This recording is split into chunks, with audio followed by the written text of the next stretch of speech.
ये कहानी है पक्षीपुर नामक एक जंगल की, जहाँ मीनू चिड़िया रहती थी। मीनू चिड़िया को अन्य चिड़ियों की तरह घोंसला बनाना बिल्कुल भी नहीं आता था। वह रोज़ लकड़ियाँ इकट्ठा करती, घास फूस इकट्ठा करती और सोचती, मैं रोज़ घोंसले बनाने के लिए लकड़ियाँ इकट्ठा तो कर लेती हूँ, पर मुझे घोंसला बनाना तो आता है नहीं। हे भगवान, कोई मेरी मदद कर देता तो कितना अच्छा होता। वहीं सारे बुलबुल, कबूतर, काली कौवी अपने अपने घोंसले में आराम से रहते थे, पर मीनू चिड़िया की कोई मदद करने नहीं आता था। एक दिन काली कौवी उसके पेड़ पर पहुंचती है और उसका मजाक बनाने लगती है। क्यों मीनू, तुमको तो घर बनाने नहीं आता, अब तुम कैसे करोगी बारिश के मौसम में?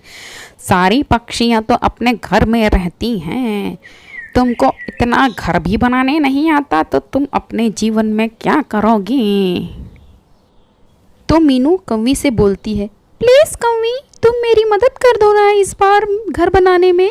मैं आगे से अपना घर खुद बना लूँगी। चल हट, भाग यहाँ से बड़ी आई मदद मांगने के लिए। मैं तेरी मदद तो कभी नहीं करूँगी। मैं क्या, तेरी कोई पक्षी लोग मदद नहीं करना चाहते हैं, समझी? ऐसा कहकर काली कौवी अपने घोंसले में वापस चली जाती है। हर कोई उसका मजाक उड़ाता। एक दिन अचानक बहुत तेज़ बारिश होने लगी और मीनू चिड़िया भीगने लगी और सोचने लगी, हे भगवान, मैं इसी तरह भीगते रहूँगी तो मैं तो मर ही जाऊँगी। कोई तो मेरी मदद करो, कोई तो मुझे पनाह दे दो थोड़ी देर के लिए।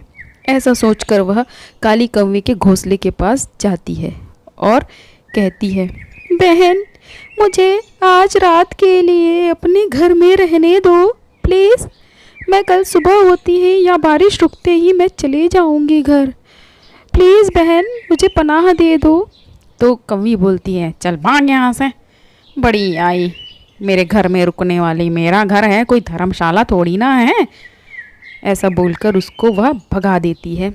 तो मीनू रोने लग जाती है और एक दिन अचानक से गांव की ओर आगे बढ़ते हुए वह देखती है कि एक इंसान कुछ गोल गोल चीज़ें बना रहा है और वह सोचती है, अरे वाह, ये तो बड़े कमाल की चीज़ है। इससे मुझे घर बनाना नहीं आता है तो मैं इसे ही अपना घर बना सकती हूँ, समझ सकती हूँ। ऐसा सोचकर वह नदी के किनारे जाती है और जैसा वो इंसान मटका बना रहा था उसी तरह से एक तुरंत ही मटका तैयार कर लेती है। और ये सारी बात काली कौवी सुनते रहती है और बोलती है, अच्छा, तुझे जब घर बनाने नहीं आया तो तुम मटके का सहारा लेगी, मटके का घर बनाएगी। रुक, तेरी मटके का घर तो मैं तबाह करूँगी। बड़ी आई मटके का घर बनाने वाली। और जैसे ही वो उसे अपने पेड़ पर रख देती है और मीनू खाने की तलाश में बाहर निकलती है तो काली कौवी पीछे से हथौड़ी लेकर पहुंच जाती है और उसके मटके के घर को तोड़ देती है। कई दिन बीतते हैं। जब जब वह ऐसा करती तब तब वह उसके मटके के घर को हमेशा काली कौवी तोड़ देती।